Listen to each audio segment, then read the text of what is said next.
অনেক পুরুষ আছেন যারা একটু সামান্য ছোটোখাটো বিষয় নিয়ে স্ত্রীর গায়ে হাত উঠান। এটা কখনোই করবেন না প্রিয় ভাই।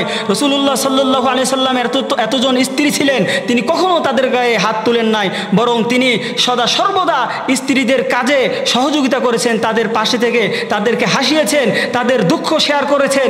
রাসূলুল্লাহ সাল্লাল্লাহু আলাইহি সাল্লামের কাছে তিনি শুনেছেন, তাদেরকে সান্ত্বনা দিয়েছেন। কিন্তু আমাদের মধ্যে অনেকেই আছি যে সামান্য একটু বিষয় হলে স্ত্রীর গায়ে হাত তুলি, শারীরিক মানসিক নির্যাতন করি, এতে তাদের অনেক ক্ষতি হয়ে যায়।